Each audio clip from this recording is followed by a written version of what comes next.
Hello guys, welcome back to my channel Darshini diaries. ఈరోజు వీడియోలో మీ అందరికీ కూడా దసరా దేవి నవరాత్రుల్లో అమ్మవారికి 7, 8, 9 రోజులలో చేసి పెట్టే నైవేద్యాలు కూడా చూపిస్తున్నాను. 7వ రోజు కదంబం, 8వ రోజు పరమాన్నం, 9వ రోజు నువ్వులన్నం. ఆల్రెడీ నేను ఫస్ట్ 6 డేస్లో చేసే ప్రసాదాలు చేసి వీడియోస్ పోస్ట్ చేశాను. వీడియోస్ లింక్ డిస్క్రిప్షన్లో ఇస్తాను, తప్పకుండా చెక్ చేసి వీడియోస్ చూడండి. ఇప్పుడు ఫస్ట్ వచ్చేసి కదంబం ఎలా చేసుకోవాలో ఈ వీడియోలో క్లియర్గా చెప్తాను, చూసి యాస్టీస్ ఫాలో అవ్వండి. మీకు కూడా టేస్ట్ అయితే చాలా బాగా వస్తుంది. కదంబం చేసుకోవడానికి మెజర్మెంట్స్ అయితే మీరు ఏ కప్పుతో తీసుకుంటారో బియ్యం కందిపప్పు కూడా ఈక్వల్ క్వాంటిటీలో తీసుకోవాలి. నేనైతే చిన్న టీ గ్లాస్ కందిపప్పు బియ్యం తీసుకొని ఒక 2-3 సార్లు వాష్ చేసేసుకొని ఇందులో వాటర్ యాడ్ చేసుకొని ఒక 5-6 విజిల్స్ వచ్చేంత వరకు ప్రెషర్ కుక్కర్లో ఉడకబెట్టుకోవాలి. కొంచెం పసుపు కూడా యాడ్ చేయండి ఉడకబెట్టేటప్పుడే. అలా ఉడకబెడితే మనకి అన్నం పప్పు కూడా చాలా మెత్తగా ఉడికిపోతుంది. ఇప్పుడు దీన్ని పక్కన పెట్టుకోండి. తర్వాత vegetables of your choice cut చేసి వీటిని కూడా పక్కన పెట్టుకోండి. ఇప్పుడు ఇంకొక కడాయిలో ఒక 3 to 4 టేబుల్ స్పూన్స్ ఆయిల్ వేసుకొని జీలకర్ర, ఆవాలు, పచ్చిమిరపకాయలు, నేనైతే ఫస్ట్ క్యారెట్, సొరకాయ ముక్కలు యాడ్ చేస్తున్నాను. ఎందుకంటే ఇవి కొంచెం మగ్గడానికి టైం పడుతుంది అండ్ వంకాయ టమాటా తొందరగా మగ్గుతుంది కాబట్టి కొంచెం లాస్ట్లో యాడ్ చేయొచ్చు. ఇంకా ఇందులో మీరు ఆలుగడ్డ, బెండకాయ, దొండకాయ ఇవి కూడా వేసుకోవచ్చు. ఇష్టం ఉంటే మునక్కాడలు కూడా యాడ్ చేసుకోవచ్చు. ఇవి తొందరగా మగ్గడానికి నేను సాల్ట్ అనేది యాడ్ చేస్తున్నాను. ఇవి ఆయిల్లో ఒక 3 to 4 మినిట్స్ సాట్ చేసేసిన తర్వాత వంకాయ ముక్కలు ఇంకా టమాటా ముక్కలు కూడా యాడ్ చేసేసుకొని కంప్లీట్గా అంటే మొత్తం కలిపి ఒక 8 to 10 మినిట్స్ ఇవి ఆయిల్లో మగ్గనిస్తే సరిపోతుంది. ఇలా ఇవి ఆయిల్లో మగ్గిన తర్వాత కొంచెం పసుపు యాడ్ చేసుకొని ఇంకా ఇందులో నేను గ్లాసున్నర వాటర్ అయితే యాడ్ చేస్తున్నాను. ఈ గ్లాసున్నర వాటర్ యాడ్ చేసిన తర్వాత ఇది కొంచెం సేపు మరిగిన తర్వాత ఇందులో ఒక నిమ్మకాయ సైజ్ అంతా చింతపండులో నుంచి తీసిన రసాన్ని యాడ్ చేసి ఇంకా ఈ చింతపండు రసంలోనే మనకి వెజిటేబుల్స్ అన్నీ కూడా కుక్ అయిపోవాలి. ఇలా కుక్ అవుతున్న దాంట్లో మీకు టేస్ట్కి తగ్గట్టు కారాన్ని, ఉప్పును కూడా ఇక్కడ అడ్జస్ట్ చేసుకోవాలి. తర్వాత మనం ముందుగా కుక్ చేసి పెట్టుకున్న పప్పు అన్నం ఉంది కదా, దాన్ని ఇందులో యాడ్ చేసి ఒక 10 మినిట్స్ అయితే ఉడకబెట్టాలి. మనకి ఆ పులుపు అనేది ఆ రైస్కి పట్టి చాలా టేస్టీగా ఉంటుంది. లాస్ట్లో సాంబార్ పౌడర్ ఇంకా కొత్తిమీర కూడా వేసుకొని ఇంకా దీన్ని అయితే ఒక 2, 3, 4 మినిట్స్ అట్లా ఉడకబెట్టి దించేసుకుంటే అయిపోతుంది. మీరు ఇలా కూడా దీన్ని సర్వ్ చేసుకోవచ్చు ప్రసాదం కింద, లేకపోతే దీన్ని పోపు కూడా యాడ్ చేసుకోవచ్చు, ఎక్స్ట్రా టేస్టీగా ఉంటుంది. పోపు కోసం జీలకర్ర, ఆవాలు, కరివేపాకు, ఎండుమిరపకాయలు, కొంచెం ఇంగువ వేసుకొని ఆల్రెడీ రైస్ మనం మిక్చర్ ప్రిపేర్ చేసి పెట్టుకున్నాం కదా, అందులో పోపు వేసుకుంటే మనకి దేవతకి 7వ రోజు పెట్టే కదంబం అయితే రెడీ అయిపోతుంది.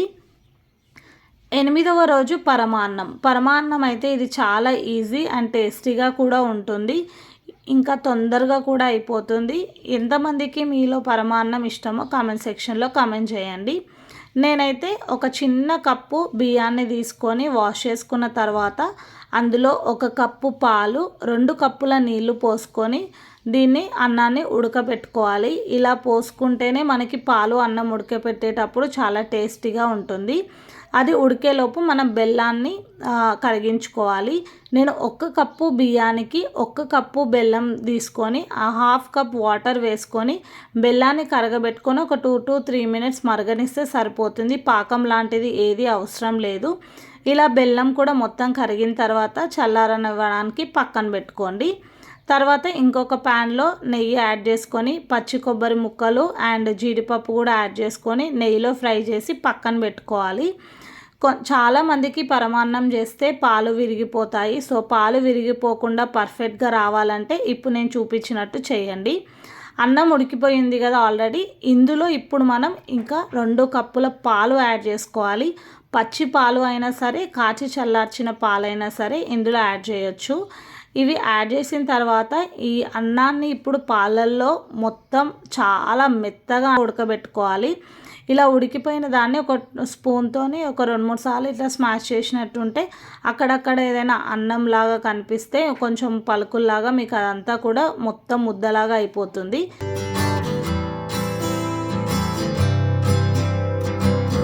మనం ఆల్రెడీ ప్రిపేర్ చేసి పెట్టుకున్న బెల్లం పాకం ఉంది కదా, ఆ బెల్లం పాకం మొత్తం కూడా అన్నంలో వేసుకొని ఈ పాకం అన్నం రెండు కూడా మొత్తం కలిసిపోయేలాగా కలుపుకుంటే మన టేస్టీ పరమాన్నం అయితే రెడీ అయిపోతుంది.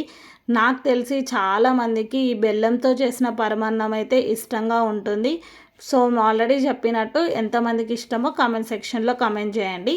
ఇప్పుడు ఫైనల్గా ఇందులో క్రష్ చేసి పెట్టుకున్న ఇలాచి, ఆల్రెడీ మనం నెయ్యిలో ఫ్రై చేసి పెట్టుకున్న జీడిపప్పు, పచ్చి కొబ్బరి ముక్కలు వేసుకుంటే మన పరమాన్నం 8వ రోజు దేవతకి సమర్పించుకోవడానికి నైవేద్యం అయితే రెడీ అయిపోతుంది.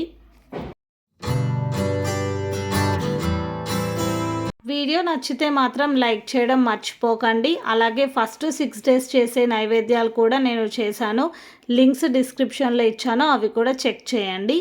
ఇప్పుడు లాస్ట్ నువ్వులన్నం 9వ రోజు. నువ్వులన్నం అయితే ఇది కూడా చాలా టేస్టీగా ఉంటుంది అండ్ హెల్దీ కూడా, బాగుంటుంది, ట్రై చేయండి. ఇవి ప్రసాదాల లాగానే కాకుండా అప్పుడప్పుడు మనం చేసుకొని తినడానికి కూడా హెల్దీగా ఉంటాయి. ఇప్పుడు నువ్వులన్నం కోసం నేను ఒక పెద్ద స్పూన్ తోటి 4 స్పూన్ల నువ్వులు తీసుకొని డ్రై రోస్ట్ చేసుకున్నాను. అవి డ్రై రోస్ట్ చేసుకొని పక్కన పెట్టేసుకొని ఒక 1 టేబుల్ స్పూన్ మినప్పప్పు, 1 టేబుల్ స్పూన్ శనగపప్పు వేసుకొని వీటిని కూడా డ్రై రోస్ట్ చేసుకోవాలి. తర్వాత ఒక 4 నుంచి 5 ఎండుమిరపకాయలు వేసుకొని వీటిని కూడా ఫ్రై చేసి ఇవన్నీ కూడా లో ఫ్లేమ్లోనే పెట్టుకొని ఫ్రై చేసుకోవాలి. ఇలా చల్లారించుకొని పౌడర్ చేసుకొని ఈ నువ్వుల పొడి అనేది పక్కన పెట్టుకోండి. అప్పుడప్పుడు మీరు ఇడ్లీ పైన, దోశల పైన వేసుకొని కూడా వాటిని తినొచ్చు. ఇప్పుడు నెక్స్ట్ ఇంకొక ప్యాన్ పెట్టుకొని 3 నుంచి 4 టేబుల్ స్పూన్ల ఆయిల్, పల్లీలు, మినపప్పు, శనగపప్పు, జీలకర్ర, ఆవాలు వేసుకొని ఆయిల్ ఇవన్నీ కూడా ఫ్రై అయిన తర్వాత పచ్చిమిరపకాయ ముక్కలు కూడా వేసుకొని ఒక 1/2 minute సాట్ చేసుకొని ఇందులో ఉడకపెట్టుకున్న రైస్ వేసేసుకోవాలి. నేను 2 cups ఆఫ్ రైస్ తీసుకున్నాను. ఇప్పుడు ఈ రైస్ అంతా కూడా ఆయిల్లో కలిసేలాగా కలుపుకోవాలి. తర్వాత మీ టేస్ట్కి తగ్గట్టు సాల్ట్ కూడా యాడ్ చేసుకొని ఆల్రెడీ మనం ప్రిపేర్ చేసి పెట్టుకున్న నువ్వుల పొడి ఉంది కదా, ఆ నువ్వుల పొడి అన్నం పైన వేసుకొని ఈ నువ్వుల పొడి అన్నం మొత్తం కూడా కలిసిపోయేలాగా కలుపుకుంటే మన టేస్టీ నువ్వుల అన్నం అయితే రెడీ అయిపోతుంది.